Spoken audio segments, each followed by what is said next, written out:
I'm Debbie Russ with the BBC News. Hello. The Israeli Prime Minister Benjamin Netanyahu says he's shocked at images showing the poor condition of the latest 3 hostages released by Hamas. The 3 men, looking gaunt and severely malnourished, were paraded by Hamas fighters on a stage before being handed over to the Red Cross. Mr Netanyahu said the distressing images they'd seen would not be glossed over. Stephen Brisley is the brother-in-law of Eli Sharabi, one of the 3 men.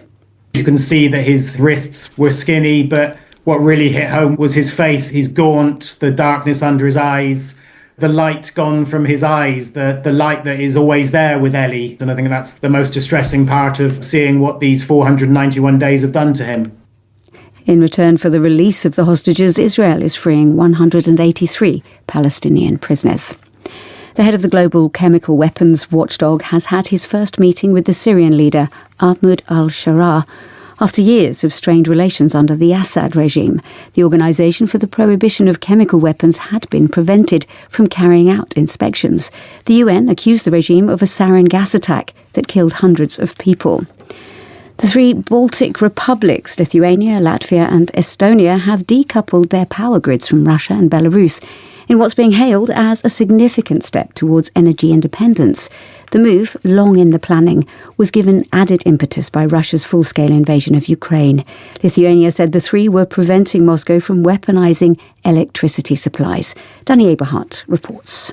The European Union's foreign policy chief, Kaja Kallas, herself Estonian, has called this step a victory for freedom and European unity.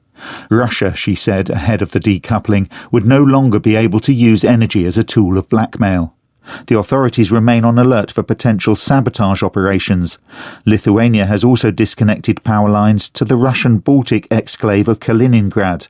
Moscow's upgraded the electricity network there in recent years so it can operate independently. The Indian Prime Minister Narendra Modi's Hindu Nationalist Party looks set to form a government in the capital, Delhi, after the high-stakes election for the state legislature. The Bharatiya Janata Party is leading in 48 seats in the 70-member assembly. And Barasanati Rajan reports.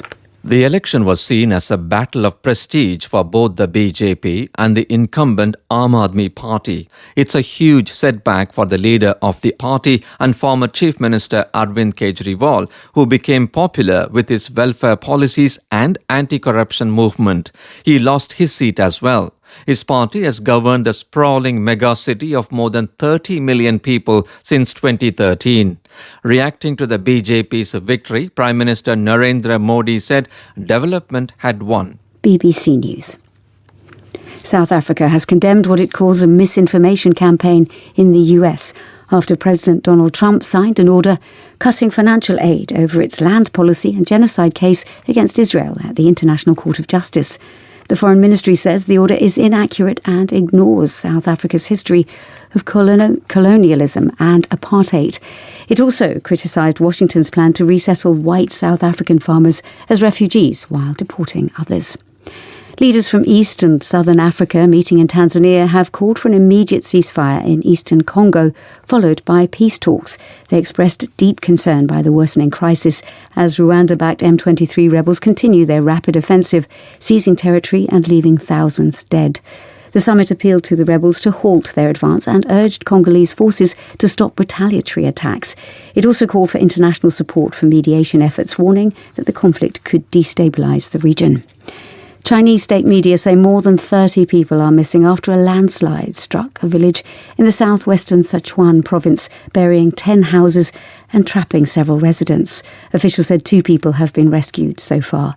China's Emergency Bureau says a command centre has been set up at the site.